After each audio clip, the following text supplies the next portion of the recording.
नमस्कार दोस्तों, मैं अमित कुमार स्वागत करता हूं आप सभी का आपके अपने YouTube चैनल ब्राइट कैरियर में। दोस्तों, आज हम ज्योग्राफी का एक बहुत ही अच्छा टॉपिक पवने पढ़ेंगे।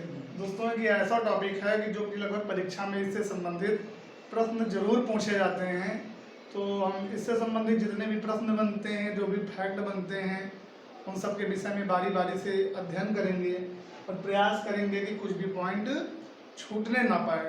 तो आइए समय को ज़्यादा ना बर्बाद करते हुए सीधा टॉपिक पे बात करते हैं। दोस्तों जैसे कि सबसे पहले जानना जरूरी होता है कि पवन क्या होती है, पवनें होती क्या हैं।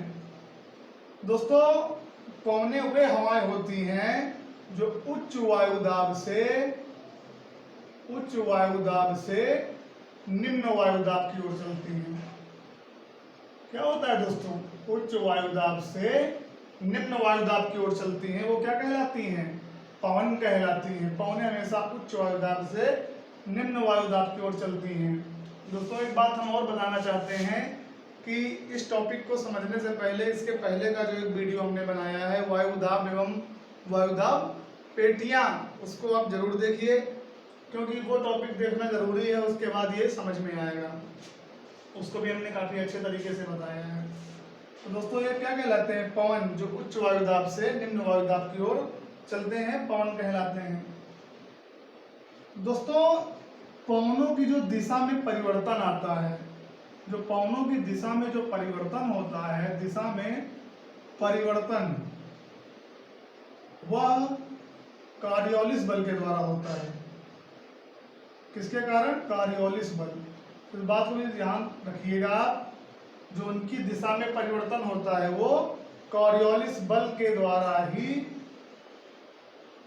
परिवर्तन आता है। पूछ सकता है कि किस बल के कारण, तो कॉरियोलिस बल की वजह से उसमें परिवर्तन आता है। दोस्तों, एक बात और जानने योग्य है कि एक वैज्ञानिक थे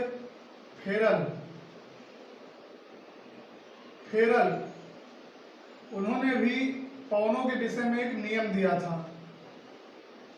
पवनों की दिशा एवं गति के विषय में बताया था। तो ये भी आपको जानना जरूरी है। क्या नाम था उनका? फेरल नाम था। दोस्तों अब बात करते हैं कि पवनों के प्रकारों के विषय में। कितने प्रकार की होती हैं, क्या होती हैं, कैसे होती हैं, उनका बारी बारी से हम अध्ययन करेंगे। यहाँ पर प्रयास करेंगे कि कुछ भी छूटे ना।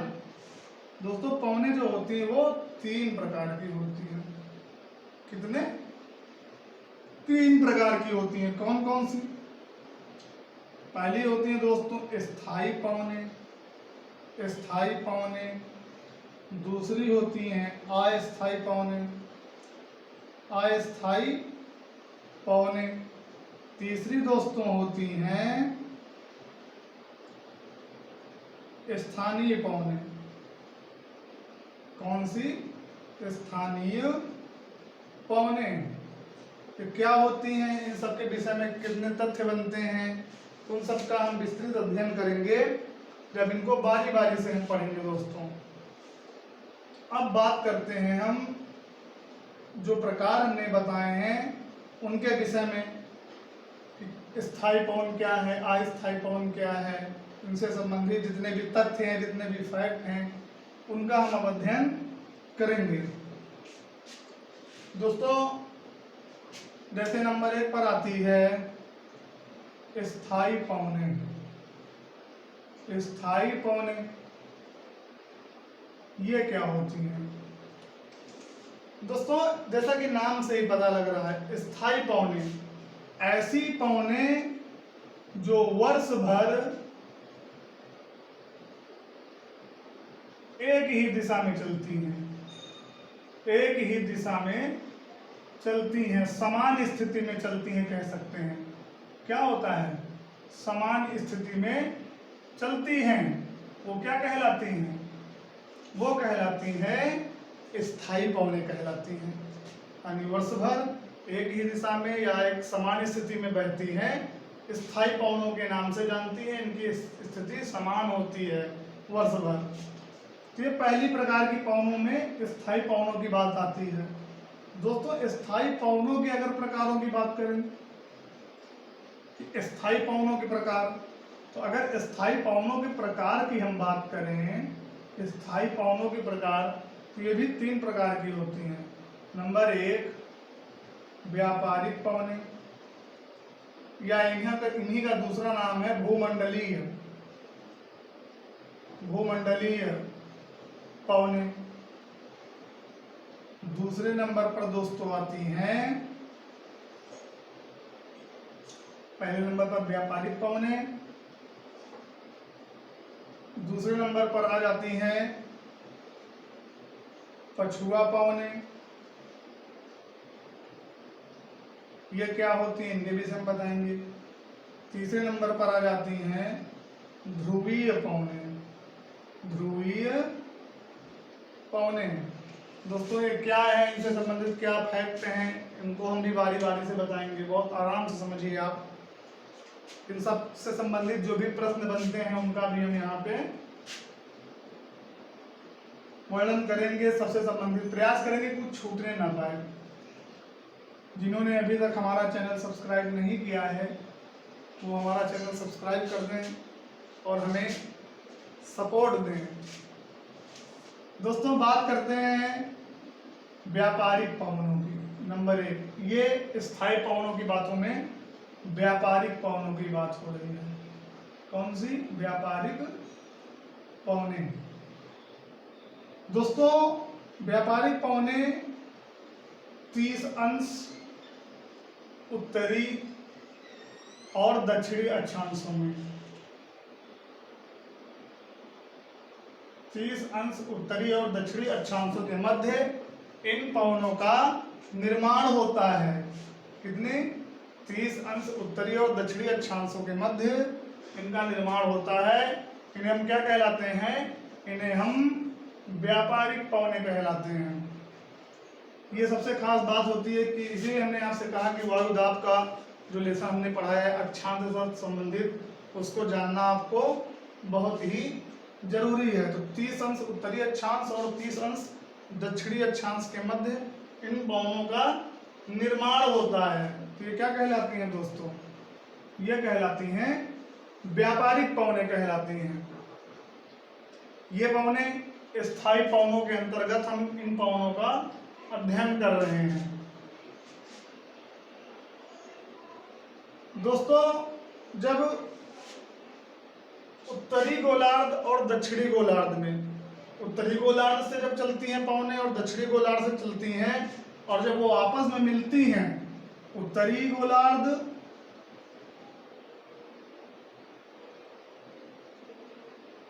और दक्षिणी गोलार्ध में, इन पवनों की कुछ दिशाएं होती हैं कि उत्तरी गोलार्ध में कैसे चलती हैं, दक्षिणी गोलार्ध में कैसे चलती हैं। ये भी एक खास बात है। और हमने आपको बताया कि जब पवनों की दिशा बदलती है वो कॉरियोलिस बल के द्वारा बदलती है। दोस्तों अगर उत्तरी गोलार्ध की बात करें, उत्तरी गोलार्ध में व्यापारिक पवनों की जो दिशा होती है वो उत्तर पूर्व से दक्षिण पश्चिम की ओर होती है। बहुत खास बात है दोस्तों। क्या होता है? उत्तर पूर्व से दक्षिण पश्चिम की ओर होती है। और अगर हम बात करें दक्षिणी गोलार्ध में, दक्षिणी गोलार्ध में इस बात को आप याद रखना, तो दक्षिण पूर्व से उत्तर पश्चिम, यानी पश्चिम दोनों में रहता है। इस बात को आप दिमाग में रखिएगा, कंफ्यूज मत होइएगा। दोस्तों ये व्यापारिक पवनों की बात हुई। आगे बढ़ते हैं इसी स्थायी पवनों में। जब हम बात करते हैं दूसरी बात, तो बात आ जाती है दोस्तों पछुआ पवनों की। जैसा कि नाम से ही सबसे पहले हमें पता लग रहा है कि ये पश्चिम की ओर चलती हैं। कहाँ चलती हैं? पश्चिम दिशा की ओर। पश्चिम दिशा की ओर चलती हैं, इसलिए इनका नाम पछुआ पवने हैं। दोस्तों इनका जो निर्माण होता है, इसलिए मैं बार बार कह रहा हूं कि आप इससे पहले का जो वीडियो है वायुदाब एवं वायुदाब पेटियां, उसको आप जब पढ़ लेंगे तो इन पवनों में अक्षांशों का कई बार वर्णन हुआ है, तो आप उसमें अक्षांश को बहुत अच्छे से समझ सकते हैं, इसलिए मैं कह रहा हूं। तो पछुआ पवनों का जो निर्माण हुआ है दोस्तों, उपोष्ण उच्च वायुदाब से उपध्रुवीय निम्न वायुदाब, उप ध्रुवीय निम्न वायुदाब के मध्य, उपोष्ण उच्च वायुदाब से उपध्रुवीय निम्न वायुदाब के मध्य इनका निर्माण हुआ है। दोस्तों अक्षांशों के हिसाब से भी इनका वर्गीकरण हुआ कि किस अक्षांश पे कितना, किस अक्षांश पे कितना। 40 अंश अक्षांश के बाद पास इन्हें गरजते चालीसा के नाम से जानते हैं। क्या बोलते हैं? गरजते चालीसा के नाम से। 50 अंश अक्षांश के पास प्रचंड पचासा के नाम से जानते हैं, बहुत इंपॉर्टेंट है। और 60 अंश अक्षांश के पास इन्हें हम चीखते साठा के नाम से जानते हैं। क्या जानते हैं? चीखते साठा के नाम से जानते हैं। तो ये बातें बहुत ही इंपॉर्टेंट हैं। तो ये तो बात हो गई पछुआ पवनों की। दोस्तों अभी हम स्थायी पवनों के विषय में पढ़ रहे हैं, हम आराम से पढ़ा रहे हैं, आपको कोई जल्दबाजी नहीं है, और प्रयास कर रहे हैं कि इससे संबंधित जो भी प्रश्न बनते हों, जो भी फैक्ट बनते हों, वो सभी बारी बारी से आपके साथ शेयर किए जाएं। अब दोस्तों बात करते हैं ध्रुवीय पवनों की। किनकी? ध्रुवीय पवनों की। दोस्तों जो इनका सबसे पहली बात आती है, इनका जो निर्माण होता है, जो इनकी स्थिति होती है, स्थिति क्या होती है? ये ध्रुवीय उच्च वायुदाब पेटी से उपध्रुवीय निम्न वायुदाब पेटी के मध्य होता है। हम आपसे बोलते जाते हैं, जिस चीज को हम लिखते हो सकता है लिखने में कम समझ में आए, इसलिए हमको 2-3 बार रिपीट करते हैं कि अगर आप नोट करना चाहें तो आप नोट भी कर सकते हैं। ध्रुवीय उच्च वायुदाब पेटी से उपध्रुवीय निम्न वायुदाब पेटी के मध्य इनका निर्माण होता है।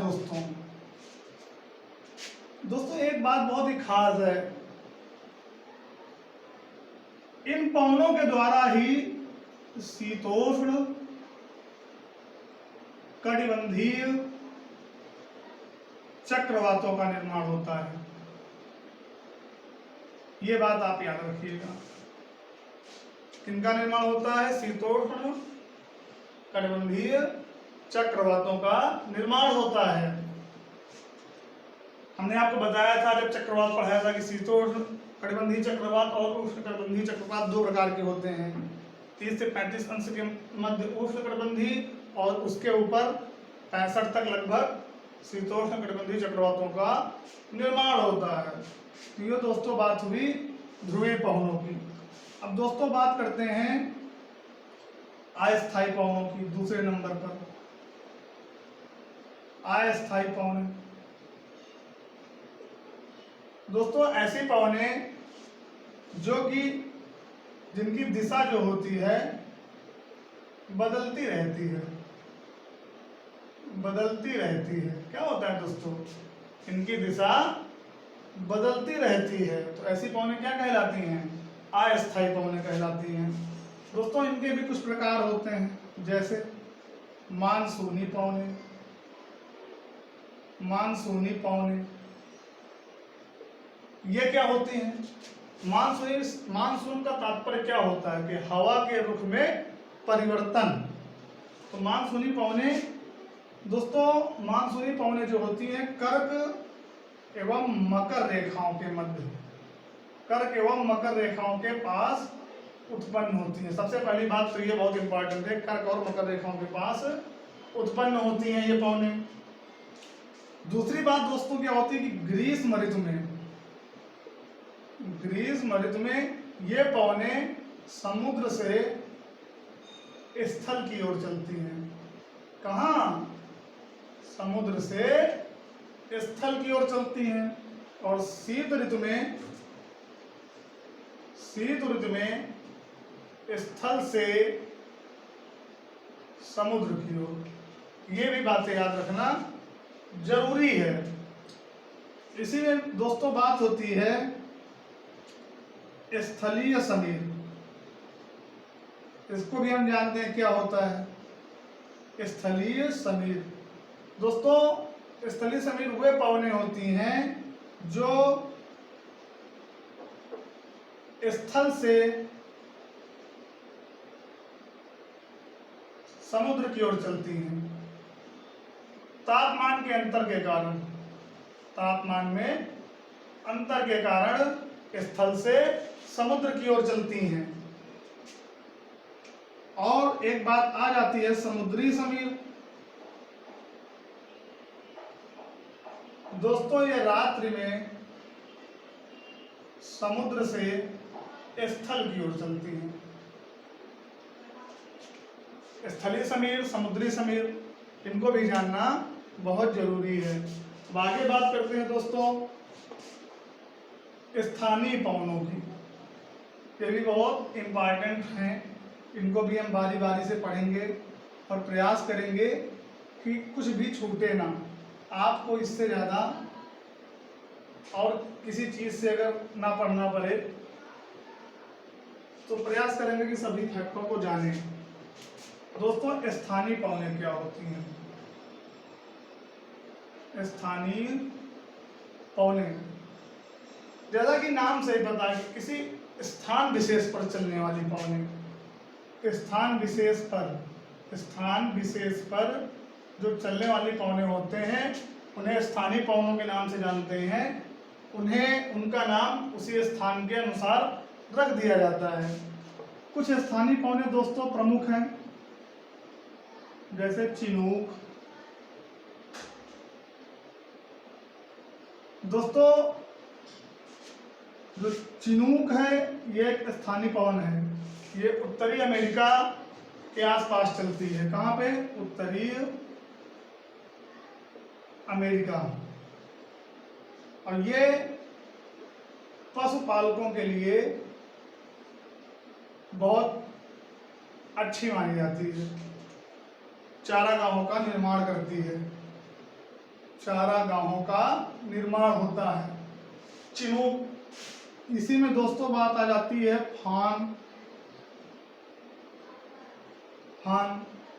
ये इटली के आसपास चलती है, यूरोप में। दोस्तों अंगूर की खेती के लिए बहुत ही अच्छी मानी जाती है ये पवन। और दोस्तों ये जो पवने हैं ये गर्म पवने हैं। ये भी फान भी। दोस्तों हरमट है एक। पवने बहुत सी हैं पर कुछ विशेष प्रकार की पवनों के विषय में हम यहाँ बात करते हैं। हरमट ये अफ्रीका में चलती है दोस्तों, और इसे डॉक्टर विंड के नाम से जानते हैं। ये बहुत फेमस है, डॉक्टर विंड के नाम से जानते हैं। ये भी एक गर्म पवन है। दोस्तों नॉर्वेस्टर ये न्यूजीलैंड में चलती है। ये भी क्या है? गर्म पवन। इस प्रकार की कुछ पवनें हैं। दोस्तों लू ये भारत और पाकिस्तान, कहाँ पे चलती है दोस्तों? भारत और पाकिस्तान। गर्म पवन है 45 डिग्री सेंटीग्रेड के आसपास। तो ये कुछ पवनें हैं दोस्तों जो कि स्थानीय पवनों के नाम से जानी जाती हैं। दोस्तों एक बात और आ जाती है, जानना जरूरी है, जेट प्रवाह क्या होता है, बस यही चीज आप देख लीजिए। जेट प्रवाह दोस्तों क्षोभ मंडल में 7 किलोमीटर से लेकर 15 किलोमीटर तक एक विशेष प्रकार की हवाएं चलती हैं जो नलिकाकार होती हैं, संकरी होती हैं और नलिकाकार होती हैं। उन्हें क्या बोलते हैं? उन्हें हम जेट पवनों के नाम से बोलते हैं। हो सकता है कि जेट पवनें कहाँ चलती है? क्षोभ मंडल में चलती हैं, नलिकाकार होती हैं और लगभग 7 किलोमीटर से ऊपरी परत पर चलती हैं। क्षोभ मंडल की 7 किलोमीटर से 15 किलोमीटर तक पाई जाती हैं। दोस्तों ये सभी बातें थी पवनों से संबंधित। आशा करते हैं कि आपको जरूर समझ में आया होगा। आप अपने सुझाव हमारे कमेंट्स बॉक्स में जरूर भेजें। जहां भी कमियां हैं उन्हें हम जरूर प्रयास करेंगे कि दूर करें, और आप हमें सपोर्ट करते रहिए, अच्छे से पढ़ते रहिए। नमस्कार, धन्यवाद।